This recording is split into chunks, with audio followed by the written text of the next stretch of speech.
Hello friends, welcome to Velraj and crime diaries.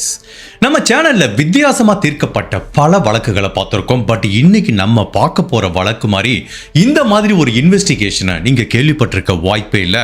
நம்ம வீட்டில் எல்லாருமே முட்டையிலேருந்து ஆம்லெட் போட்டு சாப்பிடுவோமா? அந்த மாதிரி முட்டையிலேருந்து போடப்பட்ட ஆம்லெட் மூலமா தீர்க்கப்பட்ட ஒரு வித்தியாசமான ட்ரூ கிரைம் கேஸை தான் இன்னைக்கு நம்ம இந்த வீடியோவில் பார்க்க போறோம். என்னடா அது வித்தியாசமான கேஸ்னா ஃபாரின் கேஸ் தான் அப்படின்னு நினைக்க வேணாம்.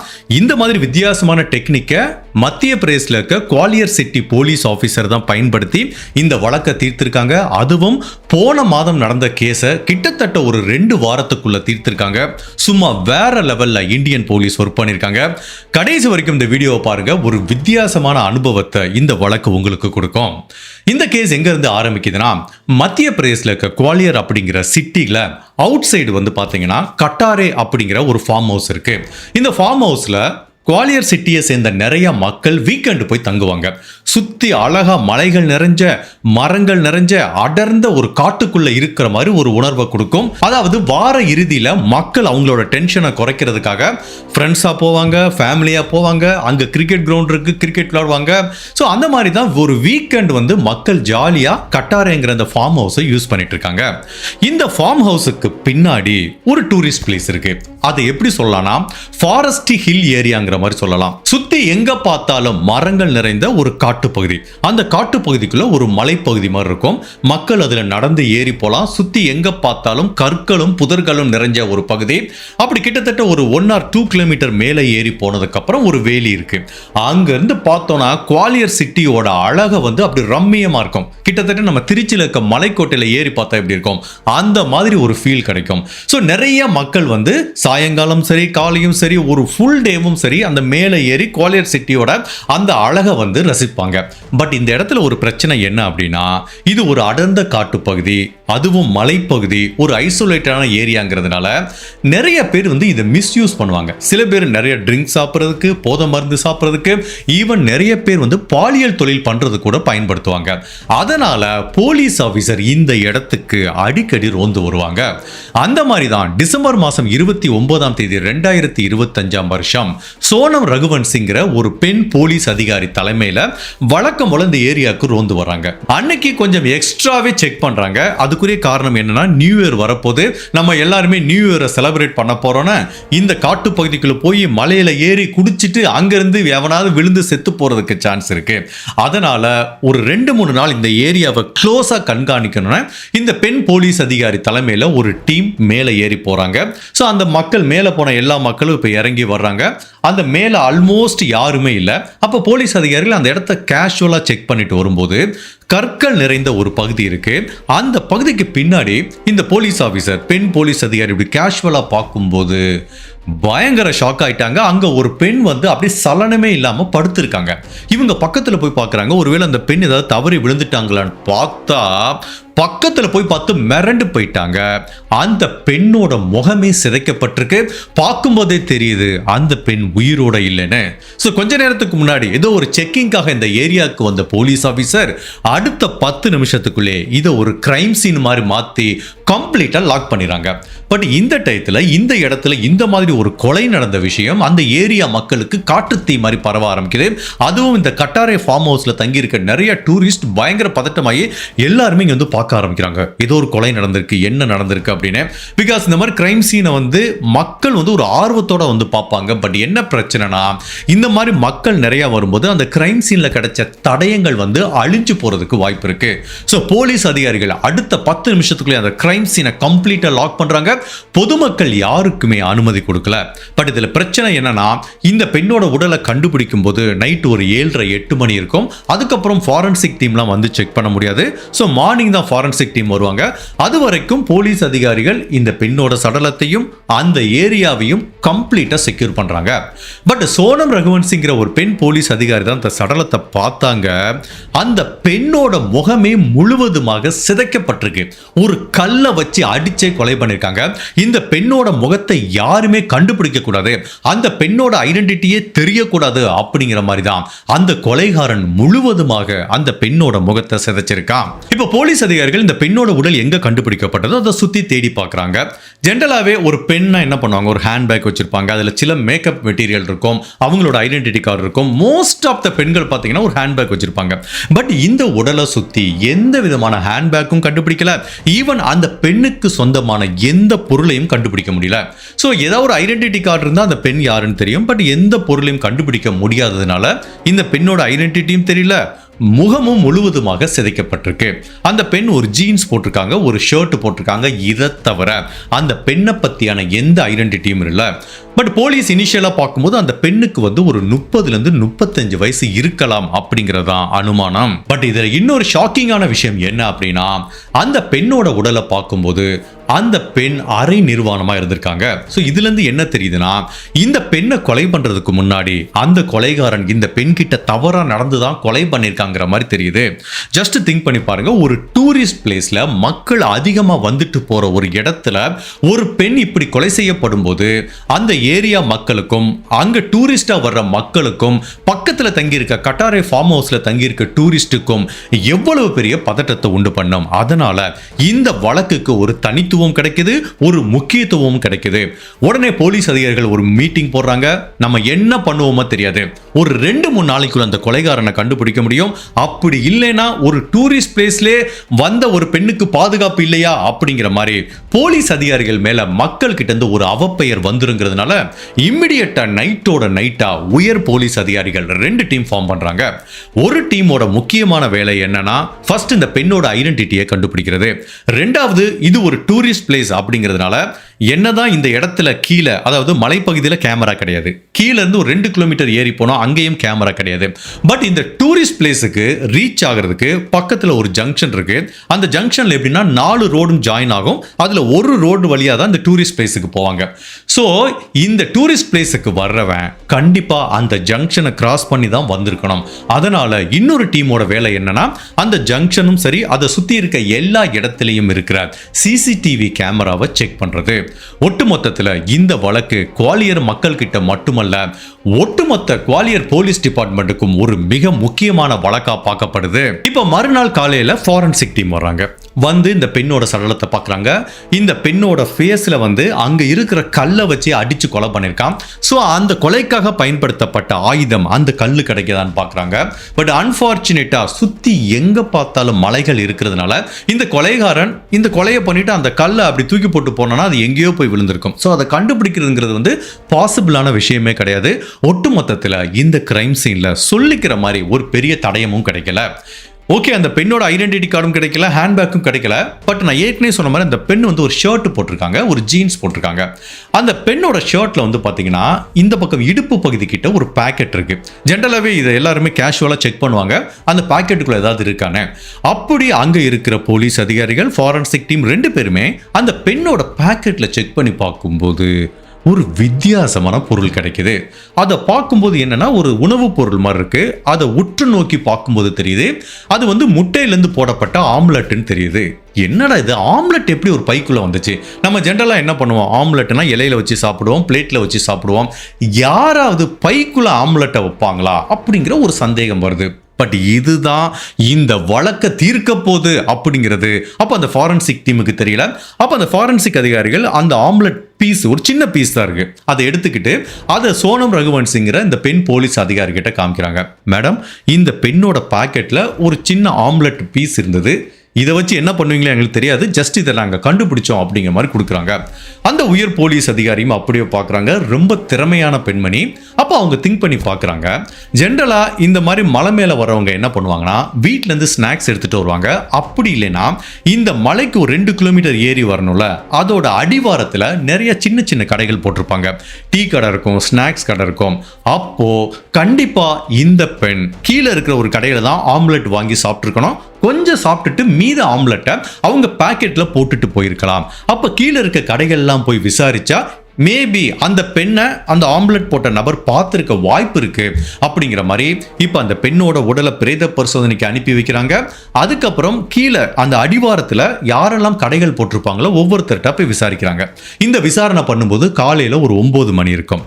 அப்போ அங்க கடை வச்சிருக்க டீ கடைக்காரங்க அவங்கலாம் என்ன சொல்றாங்க அப்படின்னா, மேடம் இங்க ஒருத்தர் ஆம்லெட் போட்டு விற்பாரு, பட் அவர் சாயங்காலம் தான் வருவாரு, இப்போ வர மாட்டாருங்கிற மாதிரி அந்த நபர் சொல்றாரு.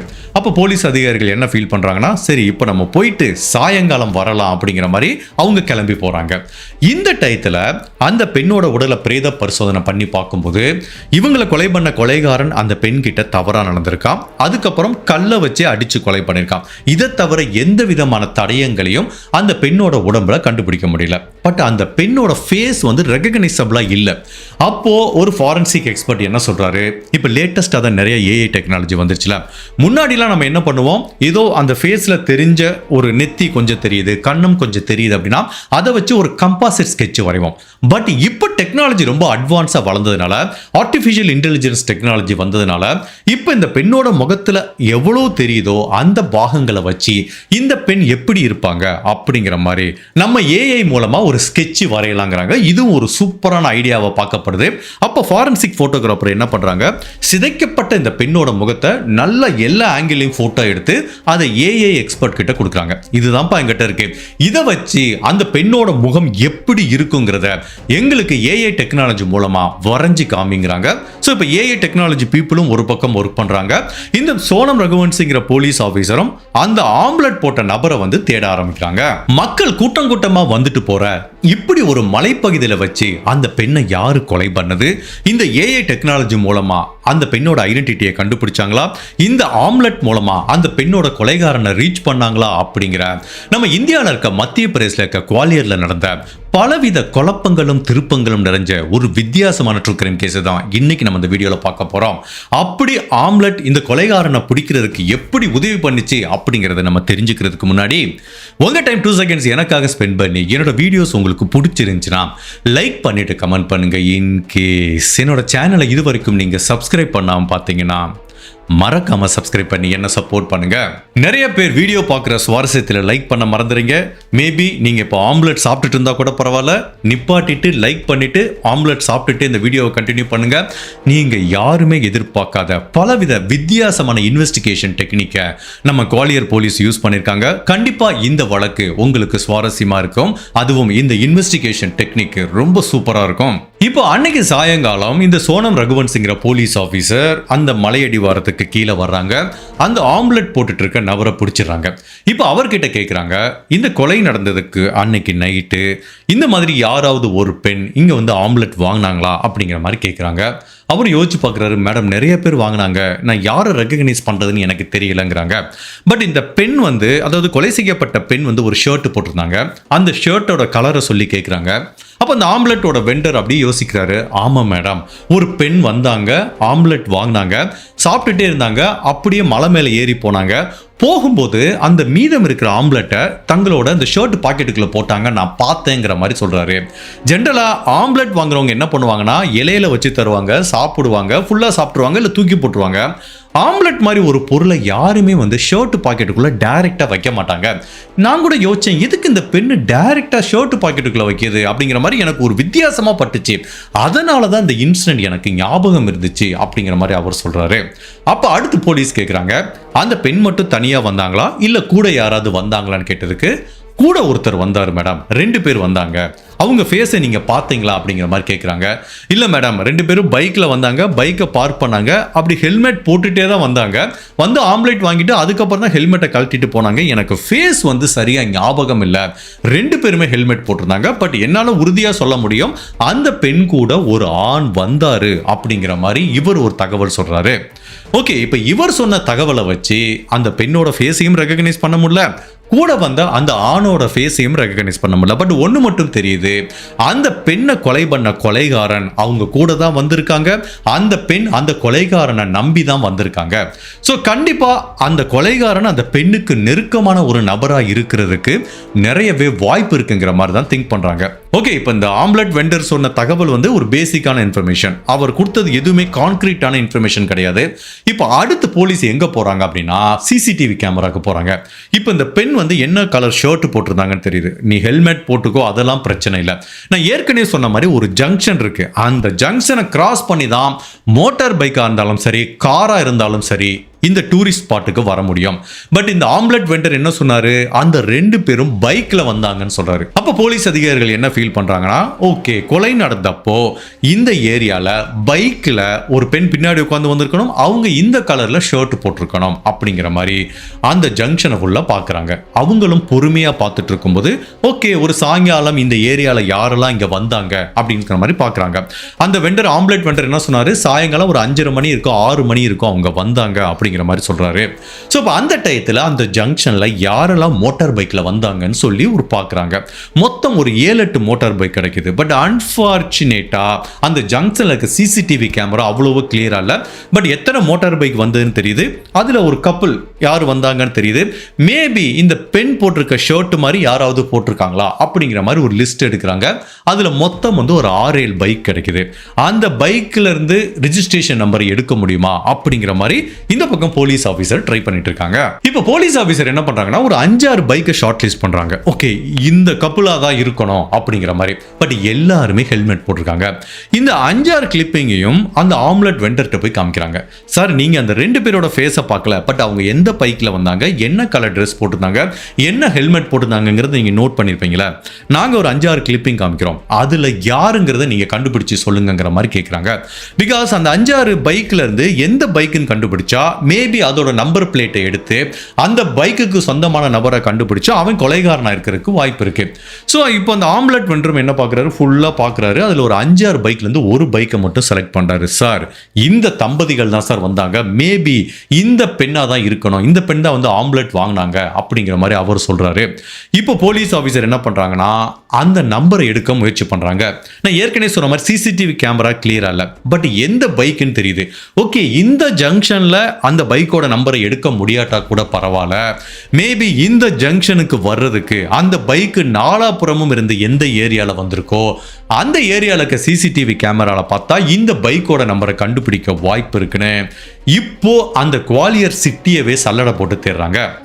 இந்த டூரிஸ்ட் ஸ்பாட் எங்க இருக்குன்னா குவாலியர் சிட்டிக்கு அவுட் சைட் இருக்கு. ஸோ அதனால கொஞ்சம் சேலஞ்சிங்கான விஷயம் என்ன அப்படின்னா, இப்போ ஒரு ஜங்ஷன் இருக்கு, இந்த ஜங்ஷனுக்கு இந்த பக்கம் இருந்து வந்தா ரொம்ப தூரம் கழிச்சு தான் ஒரு சிசிடிவி கேமரா இருக்கு, இந்த பக்கம் வந்தா ஒரு 5-6 கிலோமீட்டர் தள்ளி தான் ஒரு சிசிடிவி கேமரா இருக்கு. ஸோ அதனால போலீஸுக்கு நாலாபுறமும் இருக்கிற சிசிடிவி கேமராவை எடுத்து ஒவ்வொரு ஃபுட்டேஜா செக் பண்ணி பார்க்கிறது அவ்வளவு சேலஞ்சிங்கான விஷயமா இருக்கு. நான் நிறைய கேஸ்ல சொல்லியிருக்கேன். இப்போ வந்து இந்த ஆம்லெட் வெண்டர் இருக்கார்ல, இந்த மாதிரி ஒரு விட்னஸை விசாரிக்கும் போது அவங்க பதட்டத்துல சொல்ல வேண்டிய பல முக்கியமான விஷயங்களை சொல்ல மறந்துருப்பாங்க. அப்போ ஒரு திறமையான டிடெக்டிவ் என்ன பண்ணணும்னா, சரியான கொஸ்டினை கேட்கணும். அவங்களோட நோக்கம் வந்து, விட்னஸோட நோக்கம் வந்து மறைக்கிறது கிடையாது. அவங்களுக்கு அந்த டைத்துல இதை போய் போலீஸ் கிட்ட சொல்லணுங்கிறது தெரியாது, இதை வச்சுலாம் போலீஸ் இன்வெஸ்டிகேட் பண்ணுவாங்க அப்படிங்கிறது அவங்களுக்கு தெரியாது. அப்போ ஒரு போலீஸ் ஆஃபீஸர் தான் கரெக்டான கொஸ்டினை கேட்கணும். அப்படி தீர்க்கப்பட்ட எவ்வளவோ கேசஸ் நம்ம ஃபாரின் கேசஸ் பார்த்துருக்கோம். அந்த மாதிரி தான் இந்த சோனம் ரகுவன்சிங்கிற ஒரு போலீஸ் ஆஃபீஸர் வீட்டில் போய் யோசிச்சு பார்க்குறாங்க. இந்த ஆம்லெட் வெண்டர் ஓகே இவ்வளோ பேர் வந்தாலும் அவர் கரெக்டாக ஞாபகம் வச்சிருக்காரு. பட் அவர்கிட்ட ஒரு முக்கியமான கொஸ்டினை நம்ம கேட்க மறந்துட்டோமோ, அந்த கொஸ்டின் இந்த வழக்கை தீர்க்க பயன்படுத்தப்படுமோ அப்படிங்கிற மாதிரி அவர் யோசிச்சுட்டே இருக்காரு. டக்குன்னு அந்த போலீஸ் ஆஃபீஸருக்கு ஒரு ஐடியா வருது. ஓகே, இப்போ ஒரு வெண்டர்கிட்ட போயிட்டு ஆம்லெட் வாங்குறோம்னா 2 விதமாக பே பண்ணலாம். ஒன்று, நம்ம டைரெக்டாக கேஷ் கொடுக்கலாம், அப்படி இல்லைன்னா இப்போ எல்லா இடத்துலையும் ஜிபே பண்ணலாம். இந்த 2 தான் நடந்திருக்கு. அவன் டைரெக்டாக கேஷை கொடுத்துருந்தா ஒன்றும் பண்ண முடியாது. பட் ஒருவேளை இந்த டிரான்சாக்ஷன் ஜிபே மூலமாக நடந்திருந்தா அந்த கொலைகாரனை ரீச் பண்ண முடியல. ஸோ இதை வந்து இந்த ஆம்லெட் வெண்டருக்கு வந்து சொல்லணும்னு தோணலை. இப்போ அந்த போலீஸ் ஆஃபீஸருக்கு இது தோணுது, நம்ம இந்த கொஸ்டினை கேட்க மறந்துட்டோமே, சரி கேட்கலான்னு உடனே திரும்ப போகிறாங்க. அந்த ஆம்லெட் வெண்டர்கிட்ட கேட்குறாங்க, உங்களுக்கு ஞாபகம் இருக்கா அவங்க எப்படி பே பண்ணாங்கன்னு? அவர் யோசிச்சு பார்க்குறாரு. ஆமாம் சார், ரொம்ப சில பேர் தான் கேஷ் கொடுப்பாங்க, most of the time 90% GPay தான் பண்ணுவாங்க. பட் என்னால் உறுதியாக சொல்ல முடியும், அந்த தம்பதிகள் ஜிபே மூலமாக தான் பே பண்ணாங்க அப்படிங்கிற மாதிரி சொல்கிறாங்க. அப்போவே போலீஸ் ஆஃபீஸருக்கு பயங்கர ஹாப்பி ஆயிடுச்சு. பட் இதில் என்ன பிரச்சனை அப்படின்னா, அந்த டிரான்சாக்ஷன் நடந்தது ஒரு சாயங்காலம் 5:30 மணி 6 மணி இருக்கும், ஒரு அப்ராக்சிமேட்டாக. பட் நிறைய பேர் ஜிபே பண்ணியிருப்பாங்க. பட் அந்த டிரான்சாக்ஷனை ஃபுல்லாக இப்போ எடுத்து பார்க்கணும். இப்போ அடுத்த கொஸ்டினை இந்த சோனம் ரகுவன்சி அவர்கிட்ட கேட்குறாங்க, அந்த ஜிபேவை யார் பண்ணா? அந்த கொலை செய்யப்பட்ட பெண் பண்ணாங்களா இல்லை கூட வந்த நபர் பண்ணாங்களா அப்படின்னு கேட்குறாங்க. அப்போ அந்த ஆம்புலட் ஒன்று யோசிச்சுட்டு, இல்லை மேடம், அந்த நபர் தான் பண்ணாரு அப்படின்னு சொல்லும்போது இப்போ இது ஒரு சூப்பரான லீடாக பார்க்கப்படுது. இப்போ அந்த பெண்ணோட ஐடென்டிட்டியை கண்டுபிடிக்கிற ஒரு விஷயம், பட் ஜிபே கொலைகாரன் தான் பண்ணியிருக்கான். அப்போ அதுலேருந்து அவன் ஃபோன் நம்பர் எடுத்து அவனோட அட்ரஸை ட்ராக் பண்ண முடியும் அப்படின்னு இப்போ சம்பந்தப்பட்ட அந்த சாயங்காலம் 5 மணிலேருந்து ஒரு 7:30 மணி வரைக்கும் செய்யப்பட்ட எல்லா டிரான்சாக்ஷனும் எடுத்து பார்க்குறாங்க. பட் நிறைய டிரான்சாக்ஷன் இருக்கு, அதை கண்டுபிடிக்கிறது சிரமமா இருக்கு. அப்போ திரும்ப அந்த ஆம்லெட் வெண்டர்ட்ட தான் போறாங்க. சரி, நீங்க நல்லா யோசிச்சு பாருங்க, அவங்க வெறும் ஆம்லெட் மட்டும்தான் வாங்கினாங்களா இல்லை அதோட சேர்த்து வேற ஏதாவது வாங்கினாங்களா அப்படின்னு யோசிக்க சொல்றாங்க. அவரும் யோசிக்கிறாரு. ஆம்லெட் வாங்கினாங்க, அப்புறம் இன்னும் 2-3 ஸ்நாக்ஸ் வாங்கினாங்க, ஒரு வாட்டர் பாட்டில் வாங்கினாங்க. சரி, இப்போ ஒரு 3-4 ஐட்டம் வாங்கியிருக்காங்களா, இதையெல்லாம் சம் பண்ணி பாருங்க எவ்வளோ அப்ராக்சிமேட்டா ஒரு அமௌண்ட் வருங்கிறாங்க. அவரும் ஓகே மேடம் இவ்வளோ அமௌண்ட் வரும்னு. அப்போ அந்த அமௌண்ட்டை யார் பே பண்ணியிருக்காங்க அப்படிங்கிற மாதிரி செக் பண்ண சொல்றாங்க. அப்படி திரும்ப அந்த டிரான்சாக்ஷனை செக் பண்ணிட்டு வர்றாங்க. அப்படி அந்த ஜிபே டிரான்சாக்ஷனை ஒன்று செக் பண்ணிட்டு வரும்போது அந்த ஆம்லெட் வெண்டர் ஃபைனலா ஒரு டிரான்சாக்ஷனை பார்க்குறாரு. மேடம், சந்தேகமே இல்லை, இதுதான் அந்த நபர் பே பண்ணதுன்னு ஒரு கான்டாக்டை எடுத்து காமிக்கிறாங்க. இப்போ அந்த ஃபோன் நம்பரை எடுத்து போலீஸ் செக் பண்ணி பார்க்கும்போது அந்த ஃபோன் நம்பர் சச்சின் சென் அப்படிங்கிற குவாலியரை சேர்ந்த ஒரு நபருக்கு சொந்தமான நம்பர்னு தெரிய வருது.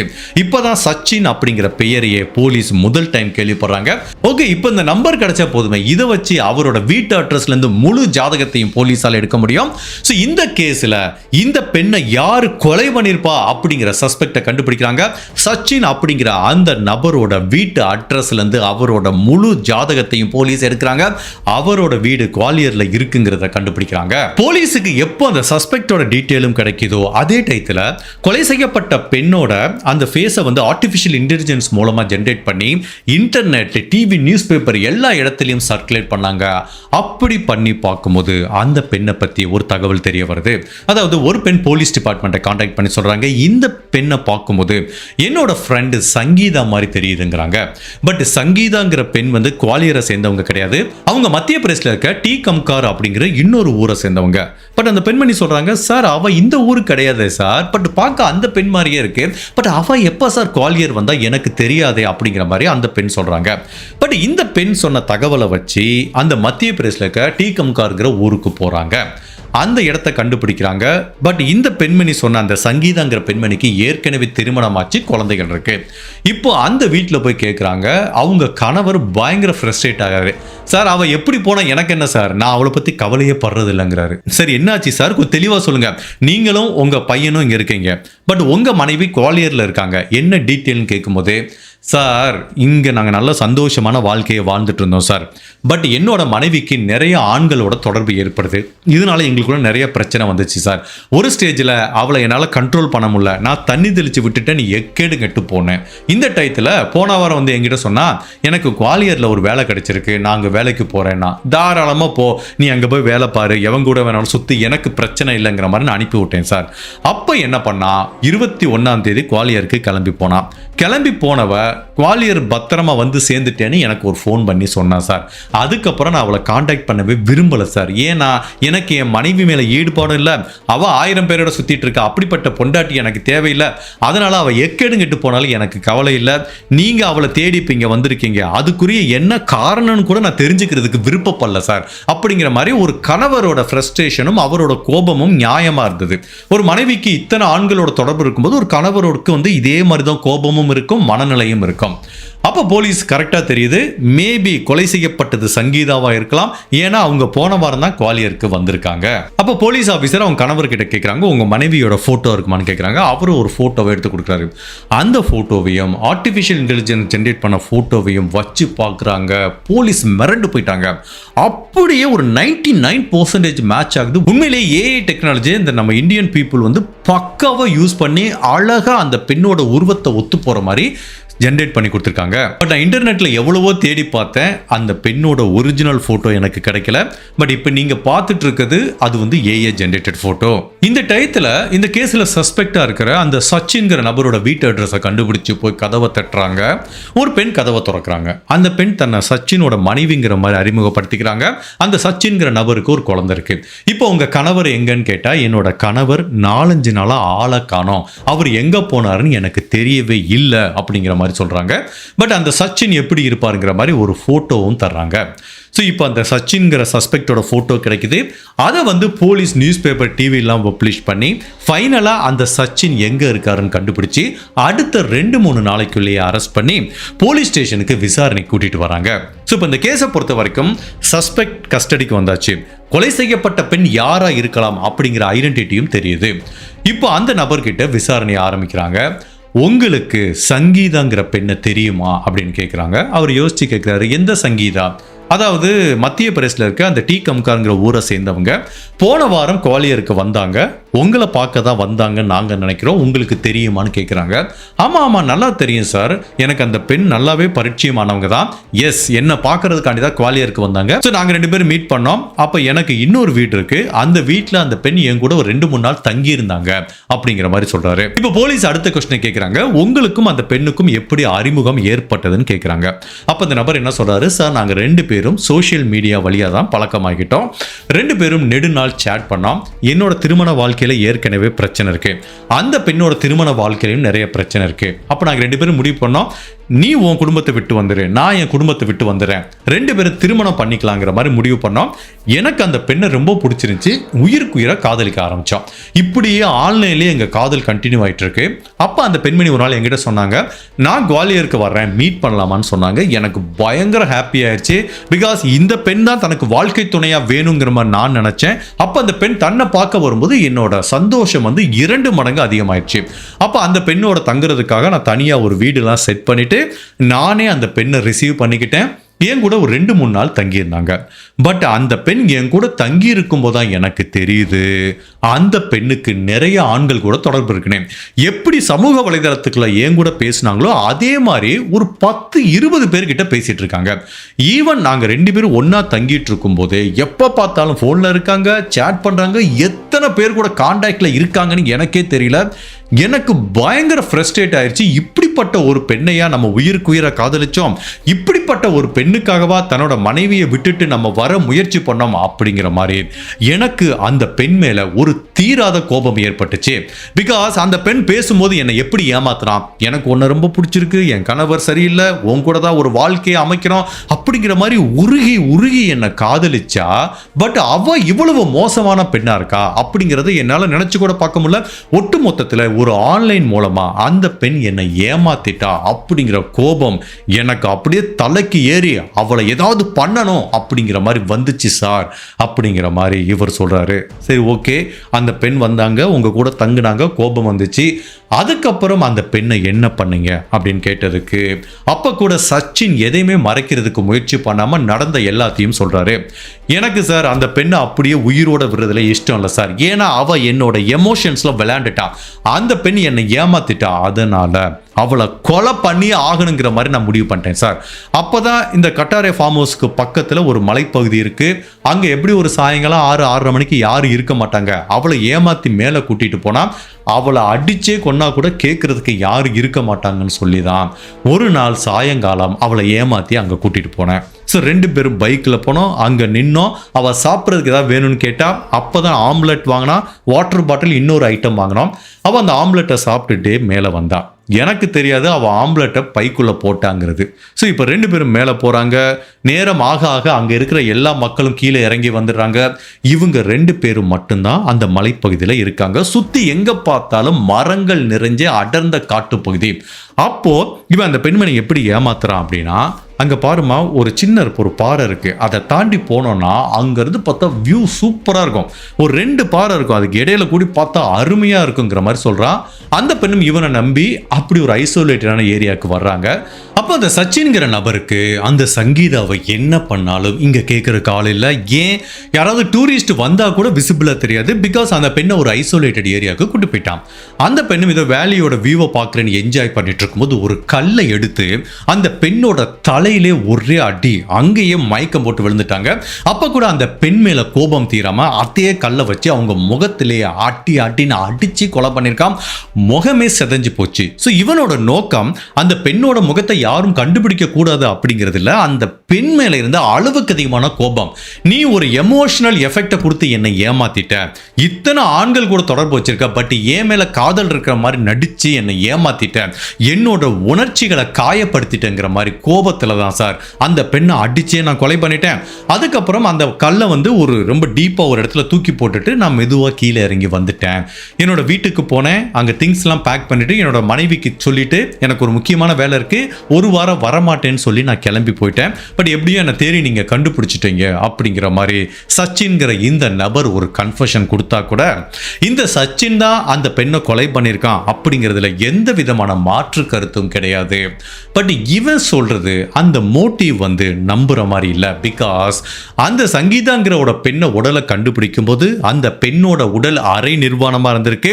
அந்த பெண் கிட்ட தவறா நடந்ததுக்கு அப்புறம் தான் இந்த பெண்ணை கொலை பண்ணியிருக்காங்க. ஸோ சந்தேகமே கிடையாது, இந்த சச்சின் அந்த மலைப்பகுதியில் அந்த பெண் கிட்ட தவறா நடந்ததுக்கு அப்புறம் தான் கொலை பண்ணியிருக்கான். அப்ப இவன் என்ன காரணத்துக்காண்டி அந்த பெண்ணை கொலை பண்ணா அப்படிங்கிற மோட்டிவ் தவறா இருக்கிற மாதிரி போலீஸுக்கு புரியுது. பட் இதுல குழப்பமான விஷயம் என்ன அப்படின்னா, அந்த பெண் இவனை பார்க்கறதுக்காக குவாலியருக்கு வந்திருக்காங்க. இவன் கூட தான் 3 நாள் தங்கியிருக்காங்க. ஸோ அந்த பெண் கிட்ட தனியா சந்தோஷமா இருக்கிறதுக்கு அவனுக்கு எவ்வளவோ ஆப்பர்ச்சுனிட்டி இருந்திருக்கும். கண்டிப்பா அந்த பெண் கூட இருந்திருப்பான். பட் அப்படிப்பட்டவன் எதுக்காக ஒரு மலைப்பகுதிக்கு கூட்டிட்டு இந்த இடத்துல வச்சு அந்த பெண் கிட்ட தவறா நடந்து கொலை பண்ணியிருக்கான் அப்படிங்கிறதா போலீஸுக்கு ஒரே குழப்பமான விஷயமா இருக்கு. ஸோ 2 விஷயம் நடந்திருக்க வாய்ப்பு இருக்கு. ஒன்று, அந்த பெண் குவாலியருக்கு இவனை பார்க்க வந்திருப்பாங்க. தோ இவன் கூட தங்கியிருந்தா கூட இவனை கண்டிப்பா அந்த பெண் தொடர்றதுக்கு அனுமதிச்சிருக்க மாட்டாங்க. அப்ப இந்த மாதிரி ஒரு இடத்துக்கு கூட்டிட்டு வர்றான். அந்த இடத்துல யாருமே இல்லைங்கும் போது அந்த இடத்துல வச்சு அந்த பெண் கிட்ட தவறா நடந்திருக்கான். மேபி அந்த பெண் எதிர்ப்பு தெரிவிச்சிருக்கலாம். தவறா நடந்து முடிஞ்சதுக்கு அப்புறம் அந்த பெண்ணை கொலை பண்ணிருக்கலாம். இது முதல் சினாரியோ. அப்படி இல்லை அப்படின்னா இவங்க 2 பேரும் விருப்பப்பட்டு உடல் ரீதியான தொடர்புல இருந்திருக்கலாம். அதுக்கப்புறம் இவன் அந்த பெண்ணை கொலை பண்ணிருக்கலாம். ஸோ இதுதான் நடந்திருக்கும். ஒட்டுமொத்தத்தில் அந்த பெண்ணோட விருப்பத்தோடையோ விருப்பம் இல்லாமலோ இந்த மலைப்பகுதியில் வச்சு உடல் ரீதியான தொடர்புல இருந்திருக்கான். அதுக்கப்புறம் தான் கல்லை வச்சு அடிச்சு அந்த பெண்ணை கொலை பண்ணிருக்கான். ஸோ கண்டிப்பா அந்த பெண்ணை கொலை பண்ணணுங்கிற நோக்கத்தோட தான் அந்த மலைப்பகுதி கூட்டிட்டு வந்திருக்கான். மேபி அதுக்கு பின்னாடி இருக்கிற மோட்டிவ் இவன் சொன்னதா கூட இருக்கலாம். வாட் எவர் இட் இஸ், அந்த கொலையை இவன் தான் பண்ணா அப்படிங்கிறது உறுதி செய்யப்பட்டு அந்த சங்கீதாவை கொலை பண்ண குற்றத்துக்காக இந்த சச்சின்கிற நபரை அரெஸ்ட் பண்றாங்க. கொலைக்காக பயன்படுத்தப்பட்ட அந்த கல்லை கடைசி வரைக்கும் போலீஸால கண்டுபிடிக்க முடியல. பட் இவன் கூட தான் அந்த பெண் வந்தாங்க. அதுக்கு அந்த பேடிஎம் டிரான்சாக்ஷன் அந்த ரெசிப்ட் ஒரு முக்கியமான தடயமா பார்க்கப்படுது. அது எப்படி அந்த தடயத்தை ரீச் பண்ணாங்க, அந்த பெண்ணோட பாக்கெட்ல இந்த ஆம்லெட்டை வச்சுதான். இந்த கேஸை பொறுத்த வரைக்கும் இது ஒரு பெரிய ட்விஸ்டட் கேஸ்ன்னு நம்ம சொல்ல முடியாது. பட் அப்படி இருந்தால் கூட இந்த வழக்கு இந்தியா ஃபுல்லாகவே ரொம்ப பரபரப்பாக பேசப்பட்டது. அதுக்குரிய காரணம் ஆம்லெட் சால்வ் த கேஸ். அதாவது ஒரு சின்ன முட்டையிலிருந்து போடப்பட்ட ஆம்லெட்டால தான் இந்த வழக்கு தீர்க்கப்பட்டது அப்படிங்கிற மாதிரி ஒரு வித்தியாசமான விஷயம் இருக்கிறதுனால தான் இந்த வழக்கை பற்றி நிறைய யூடியூப் சேனலையும் நிறைய நியூஸ் சேனலையும் டிஸ்கஸ் பண்ணியிருக்காங்க. இப்போ இந்த வழக்கில் இவர் தான் குற்றவாளிங்கிற மாதிரி உறுதி செய்யப்பட்டு இந்த சச்சினுக்கு அகைன்ஸ்டா குற்றப்பத்திரிகை தாக்கல் பண்ணுவாங்க. அது இன்னொரு 90 நாள்ல நடக்கும். அதுக்கப்புறம் இந்த நபருக்கு ஆயுள் தண்டனை கிடைக்கிறதுக்கு வாய்ப்பு இருக்கு. ஸோ இந்த மாதிரி வழக்குகள் திரும்ப திரும்ப நமக்கு என்ன உணர்த்துது அப்படின்னா, சமூக வலைதளம் எவ்வளவு ஆபத்தான விஷயம் அப்படிங்கிறதா மேலும் மேலும் உணர்த்துது. இந்த மாதிரி சமூக வலைதளத்தில் முகம் தெரியாத ஒரு நபரை காதலிக்கிறதும் அந்த நபரை மீட் பண்றதும் எவ்வளவு டேஞ்சரான விஷயம். அதுவும் எமோஷனலா ஒரு நபர்கிட்ட முகத்தை பார்க்காமையே சோசியல் மீடியாவில் கனெக்ட் பண்றது உண்மையிலே நம்மளோட ஸ்ட்ரெஸ் லெவல் எவ்வளவு தூரம் போகுங்கிறது தெரியாது. பிகாஸ் நம்ம ஒரு பிம்பத்தை கட்டமைச்சு தொலைதூரத்தில் இருக்க ஒரு நபர் இப்படி தான் இருப்பாருன்னு நினச்சி நம்ம வந்து அவரை காதலிக்கலாம், இல்லை எமோஷனல் கனெக்ட் ஏற்படலாம். பட் அதுக்கு பின்னாடி பலவிதமான மர்மங்கள் இருக்கலாம். ஈவன் இப்போ நிறைய ஸ்கேம் நடக்குது. நீங்கள் அந்த பக்கம் பேசிகிட்டு இருக்க நபர் ஒரு ஆணா பெண்ணாங்கிறது நம்மளுக்கு தெரியாது. அதுவும் இப்போ ஃபேஸை காமிச்சு வீடியோ காலில் பேசினாலும் நம்ப முடியாது. ஏன்னா வீடியோ ஃபுல்லாக இப்போ ஏஐ டெக்னாலஜி வச்சு மாற்றிடுறாங்க. ஒரு வயசான நபர் சின்ன பையன் மாதிரி 25 வயசு பையன் மாதிரி ஃபேஸை மாற்றி பேச முடியும். அந்த அளவுக்கு டெக்னாலஜி இருக்குது. ஸோ சமூக வலைதளத்தில் யாரையுமே நம்பாதீங்க. அதுவும் இந்த மாதிரி சமூக வலைதளம் மூலமாக ஏற்படுற உறவை என்னைக்குமே ஆபத்தில் தான் முடியும். அந்த மாதிரி உறவை நீங்கள் கண்டிப்பாக ஏற்படுத்திக்காதீங்க. ஸோ இதுதான் ஃபர்ஸ்ட் இந்த வழக்குலேருந்து நம்ம கற்றுக்க வேண்டிய விஷயம். ஈவன் இது பல வழக்கில் இதை நம்ம கற்றுட்ருக்கோம். அதுக்கப்புறம் இந்த சச்சின் எடுத்துப்போம். இவன் எதுக்காக அந்த பெண்ணை கொலை பண்ணா? ஆப்வியஸ்லி அந்த பெண் வந்து இவனை ஏமாத்திட்டாங்க. இவன் அந்த பெண் கூட கொஞ்சம் அட்டாச்சாக இருந்திருக்கலாம். அந்த பெண்ணை உண்மையிலே லவ் பண்ணியிருக்கலாம், கல்யாணம் பண்ணுங்கிற நோக்கத்தில் இருக்கலாம். பட் அந்த பெண் பல ஆண்களோட தொடர்பில் இருக்கிறத இவனால் ஏற்றுக்க முடியாமல் கொலை பண்ணியிருக்கான். பட் எதுக்காக அவன் கொலை பண்ணியிருக்கான்னா அவனோட கோப உணர்ச்சி வந்து தூண்டப்படுது. ஸோ அவனோட கோபம் வந்து அப்படியே ஒரு கொலையாக வந்து கன்வெர்ட் ஆகுது. பட் இதை சிம்பிளாக தீர்க்க வேண்டிய விஷயத்த இந்த நபர் ரொம்ப காம்ப்ளிகேட் பண்ணிக்கிட்டாரு. தமிழில் ஒரு அழகான பழமொழி சொல்லுவாங்க, துஷ்டனை கண்டா தூர விலகுமாங்க. ஓகேப்பா, இந்த பெண்ணை நம்ம லவ் பண்ணோம், ஃபைன், நேராக வந்து பார்த்தாச்சு. அட்லீஸ்ட் கல்யாணம் பண்ணிக்கிறதுக்கு முன்னாடி இது ஒரு மோசமான பெண் அப்படின்னு தெரிஞ்சுன்னா என்ன பண்ணணும்? நீ கலட்டி விட்டு போயிருக்கணும். இல்லைம்மா, எனக்கு உனக்கு செட் ஆகுது, நீ கிளம்பிப்போ, நீ பல ஆண்களோட பேசிகிட்டு இருக்க, உனக்கு எவன் செட் ஆகுது அவன் கூட இருந்துக்கோன்னு சொல்லி விட்டுருக்கலாம். பட் தேவையில்லாமல் அந்த பெண்ணை கொலை பண்ணி இப்போ வாழ்க்கை ஃபுல்லாக இவன் ஜெயிலில் இருக்கிற மாதிரி ஒரு சூழ்நிலை ஏற்படுது. பட் அப்படி இருந்தாலும் எனக்கு இந்த சச்சின் சொன்ன ஸ்டேட்மெண்ட்ல முழுவதுமான நம்பிக்கை இல்லை. அதுக்குரிய காரணம் என்னன்னா, இவன் அந்த பெண்ணை மலைப்பகுதி கூட்டிட்டு போயிட்டு வெறும் கொலை மட்டும் பண்ணியிருந்தானா இவன் சொன்ன கன்ஃபெஷன் வந்து மேட்ச் ஆகுது. பட் அந்த இடத்துல கொலை பண்றதுக்கு முன்னாடி அந்த பெண் கிட்ட தவறா நடந்ததுனால இவன் சொல்ற ஸ்டேட்மெண்ட் எது உண்மை பொய்ன்னு தெரியல. இவன் சொல்றான் அந்த பெண்ணுக்கு நிறைய ஆண்களோட தொடர்பு இருக்குன்னு. இதே தான் அவங்க கணவரும் சொல்லியிருக்காரு. ஸோ இது ரெண்டுமே ஒத்து போகுது. மேபி இந்த பெண்ணுக்கு நிறைய ஆண்களோட தொடர்பு இருக்கலாம். பட் இந்த பெண் இவன் கூட உடல் ரீதியான தொடர்பில் இருக்கிறதுக்கு ஒருவேளை மறுப்பு தெரிவிச்சிருக்கலாம். இந்த பெண்ணை கூட்டிட்டு போயிட்டு அவங்க விருப்பம் இல்லாமல் அவங்க கூட உடல் ரீதியான தொடர்பில் இருந்துட்டு அந்த பெண்ணை கொலை பண்ணியிருக்கலாம். ஸோ இவனோட ஸ்டேட்மெண்ட்டையும் நம்ம நம்ப முடியாது. பட் உண்மையிலேயே அந்த மலைப்பகுதியில் என்ன நடந்துச்சு அப்படிங்கிறது இவங்க ரெண்டு பேத்துக்கு மட்டும் தெரிஞ்ச விஷயம். அதுல ஒரு நபர் இப்போ உயிரோட இல்ல. சோ இந்த கேஸ்ல இருந்து நம்ம எடுத்துக்க வேண்டிய முக்கியமான விஷயம் என்ன அப்படின்னா, இந்த சச்சின் பண்ண மாதிரி தவறா நம்ம யாருமே பண்ணக்கூடாது. அதாவது சிம்பிளா ஒரு விஷயத்திலிருந்து அப்படியே நம்ம ஈஸியா மூவ் ஆகி போகலாம். அதை விட்டுட்டு காம்ப்ளிகேட் பண்ணக்கூடாது. ஏற்கனவே சொன்னேன், துஷ்டனை கண்டா தூர விலகுனேன். அதே மாதிரி தான் இன்னொன்று கொஞ்சம் டீப்பாக போய் சொன்னால், ஒரு சாக்கடை இருக்குது, அதில் ஒரு பன்றி போயிட்டுருக்கு.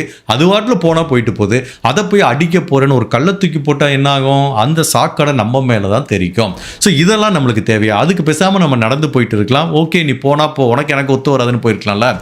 ஸோ இந்த மாதிரி தான் நம்ம வாழ்க்கையில் பல பேர் நம்ம தேவையில்லாத விஷயத்தை வந்து காம்ப்ளிகேட் பண்ணிக்கிறோம். ஸோ நம்ம ஒரு விஷயத்தை எப்போ இருந்து அதுலேருந்து விலகி போனோம் அப்படிங்கிறத வந்து நம்ம கற்றுக்கணும். ஓகே, ஒரு ரிலேஷன்ஷிப்பாக இருக்கலாம், இல்லைன்னா ஒரு ஃப்ரெண்ட்ஷிப்பாக இருக்கலாம், எதுவாக இருந்தாலும் சரி. ஓகேப்பா, இந்த இடத்துல நம்மளுக்கு ஒத்து வராது, அப்படி பிரிஞ்சு போனோம் அப்படின்னா ரெண்டு பேத்துக்குமே நல்லது. அதை விட்டுட்டு தேவையில்லாமல் ஒரு கோபத்தையும் இந்த மாதிரி ஒரு கிரட்ஜ் பழி வாங்குற உணர்ச்சியும் வச்சுக்கிட்டா அந்த கோபம் இந்த மாதிரி கிரைமாக நடக்கிறது கூட ஒரு வாய்ப்பு இருக்குது. ஸோ இனிமேல் நம்ம வாழ்க்கையில் எல்லாத்துட்டையும் ஒரு முடிவு பண்ணிப்போம். ஓகே, இப்போ லவ் பண்றோம், ரெண்டு பேரும் பிரிஞ்சிடறோம், சரி ஓகே, கோவப்படாம நீ அவங்க கூட போப்பா, ஒத்து வராது அப்படிங்கிற மாதிரி சொல்லி காமா விலகுவாங்க. அது ஒரு ஃப்ரெண்ட்ஷிப்பாக இருந்தாலும் சரி, இல்லை கணவன் மனைவி ரிலேஷன்ஷிப்பாக இருந்தாலும் சரி. ஈவன் நிறைய பேர் நம்ம பார்த்துருக்கோம், டிவோர்ஸ் வாங்கிட்டு போனதுக்கப்புறம் ஒரு எக்ஸ் வந்து தொடர்ந்து ஃபாலோ பண்ணிட்டு அந்த பழி வாங்குற உணர்ச்சியை வச்சுட்டே இருப்பான். ஸோ கோபமும் பழி வாங்குற உணர்ச்சியும் என்னைக்குமே நம்மளுக்கு ஆபத்தில் தான் முடியும். பிகாஸ் நேற்று ஒரு கேஸ் பார்த்தோம், அதில் வந்து ஒரு எமோஷனலாக ஒரு கொலையை பண்ணுறாங்க. ஓகேவா? இப்போ இன்னைக்கு ஒரு கேஸ் பார்க்குறோம், அதில் ஆங்கர், கோபம் வந்து பண்ணுறாங்க. ஸோ இந்த மாதிரி உணர்ச்சிகளை நம்ம சரியான இடத்துல கண்ட்ரோல் பண்ணலைன்னா ஒரு செகண்ட் உங்கள் வாழ்க்கையில் செய்கிற தப்பு நீங்கள் வாழ்க்கை ஃபுல்லாக ஜெயிலில் இருக்கிற மாதிரி ஒரு சூழ்நிலை ஏற்படும். ஸோ திங்க் பண்ணிக்கோங்க, இது நம்மளுக்கு தேவையில்லைன்னா அப்படியே விலகி வந்துட்டே இருங்க. தேவையில்லாமல் அதில் போய் நான் பழி வாங்குறேன், என்னோட கோபத்தெல்லாம் தீர்த்துக்கிறேன் அப்படிங்கிற மாதிரி எந்த பிரச்சனையும் மாட்டிக்காங்க. ஹோப்ஃபுல்லி இந்த வழக்குலேருந்து நம்ம பல விஷயங்களை கற்றுக்கிட்டோங்கிற நினைக்கிறோம். பட் என்னை பொறுத்த வரைக்கும் ஸ்டில் என்னால் கெஸ் பண்ண முடியல அந்த மலை மேலே என்ன நடந்திருக்கும் அப்படிங்கிறத. நீங்க என்ன நினைக்கிறீங்க? அந்த மலை மேலே என்ன நடந்திருக்கும்? இவன் அந்த பெண்கிட்ட தவறா நடந்து கொலை பண்ணியிருப்பானா, இல்லை ரெண்டு பேரும் விருப்பப்பட்டு உறவுல இருந்ததுக்கு அப்புறம் அந்த பெண்ணை கொலை பண்ணியிருப்பானா? உங்களோட கருத்தை மறக்காம இந்த வீடியோவில் பதிவு பண்ணுங்க. இந்த மாதிரி அனதர் கேஸ்ல உங்களை சந்திக்கிறேன். Till then, stay safe, take care, bye.